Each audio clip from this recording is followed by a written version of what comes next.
ये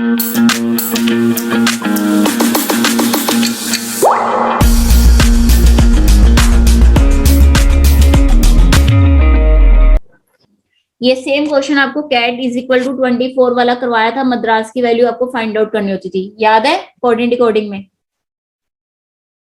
याद है सबको? कैट इज इक्वल टू 24 और मद्रास की वैल्यू फाइंड आउट करनी होती थी। इसमें देखो क्या हो रहा है सेम क्वेश्चन में, P N is equal to 31। क्या किया है? पी की वैल्यू लिख दी, ए की वैल्यू, एन की value. P is equal to 16 and A 1 and 14 सबको लिखा और प्लस कर दिया, 31 आ गया। ऐसी P R is equal to 35 दिया हुआ है, चेक करो कैसे आया। सबकी पोजीशंस वैल्यू लिखी, लेटर्स की, प्लस कर दिया।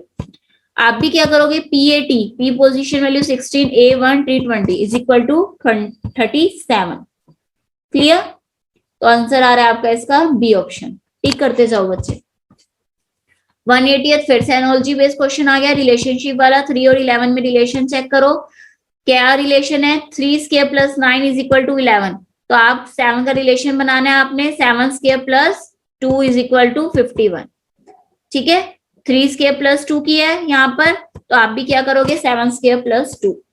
Answer will B D part. अंश चेक कर लिया इतना। 181 में आपने रोंग टर्म बतानी है, 236 दिया हुआ है। इन्होंने क्या किया, 2 को मल्टीप्लाई किया 1.5 से, फिर 3 को 2 से, फिर 2.5 से जब आप 6 को मल्टीप्लाई करोगे तो आंसर आ रहा है 15। बट यहाँ पे क्या दिया हुआ है, 12 दिया हुआ है। फिर 15 को अगर आप मल्टीप्लाई करोगे इंटू 3 से 45, 45 को 3.5 से मल्टीप्लाई करोगे 157.5। इसका मतलब यहाँ 12 के प्लेस पे क्या आना चाहिए था, हमारा 15 आना चाहिए था। 12 यहाँ पर रोंग टर्म है, तो आपने रोंग नंबर ही बताना था। क्लियर?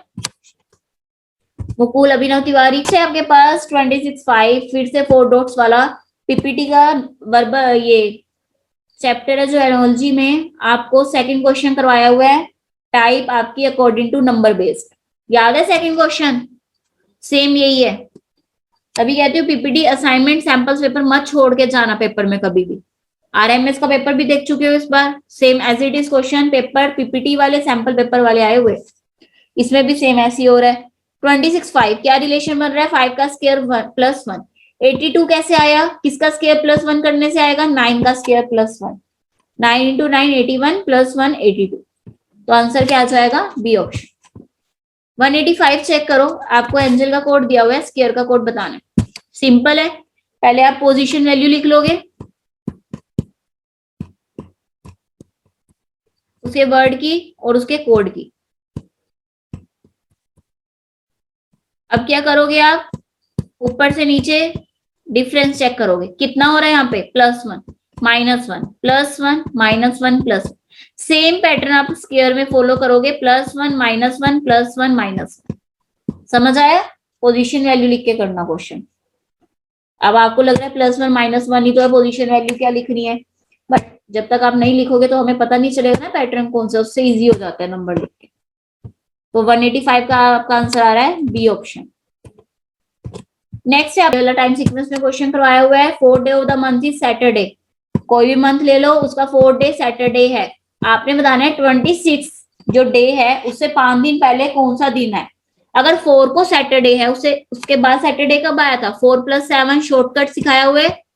7 डेज के बाद डे रिपीट होता है ना, 4 + 7 11 को, 11 + 7 18 को, 18 + 7 25 को सैटरडे आया था। 26 को क्या आया, संडे आया। आपने बताना है 26 से 5 डेज पहले। 26 को संडे है, 25 को सैटरडे है, 24 को फ्राइडे है, 23 को थर्सडे है, 22 को वेडनेसडे है, 21 को ट्यूसडे। 5 दिन पहले 1 2 3 4 5 क्या डे आ रहा है, ट्यूसडे आ रहा है। समझ आया? 4 को दे रखा है, 26 तक चले जाओ, फिर बैक हो जाओ 5 डेज। क्लियर? तो आंसर क्या आ रहा है आपका, बी ऑप्शन 188 का। सेम है, आपको ऐसे करवाए हुए क्लास में। नेक्स्ट वन देखो 189, इसमें क्या हो रहा है, कुड का कोड गिवन है और मार्जिन का पैटर्न चेक करोगे, -1 -2 -1 -2 -1 -1 -2 -1। सेम पैटर्न ये फॉलो करोगे। आप कहोगे मैम आपने सिखाया था अल्फाबेट टू अल्फाबेट में हमें चीटिंग करनी होती है, यही सिखाया था ना। बट इसमें हमने चीटिंग क्यों नहीं की? क्योंकि इसमें जो हमारे पास लेटर्स गिवन है वो यहाँ पर गिवन है। देखो ई का कोड ई ऊपर गिवन है, नहीं गिवन है ना, तो इसलिए हमने क्या किया, पैटर्न चेक किया कि ऊपर और नीचे में क्या पैटर्न लग रहा है। ठीक है, तो आंसर आ रहा है आपका 189 का ए ऑप्शन। 190th में आपको ओड वन आउट बताना है। 324 आपको पता है 18 का परफेक्ट स्क्वायर होता है, यहाँ पे 625 आएगा।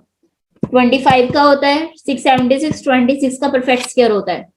861 किसी का परफेक्ट स्क्वायर नहीं होता, तो आंसर आ जाएगा बी ऑप्शन, जो गलत है यहाँ पर। Clear? 190th analogy based question, बहुत easy non verbal series type है, कलरिंग हो रखी है, सर्कल में भी कलरिंग कर दोगे, answer will be B option.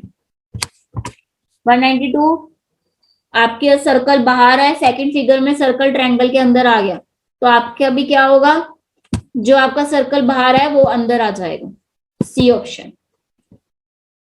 ठीक है, तो 192 का सी है, 191 का बी था। 193 देखो, one circle two circle, one square two square, क्या आंसर आ जाएगा, बी।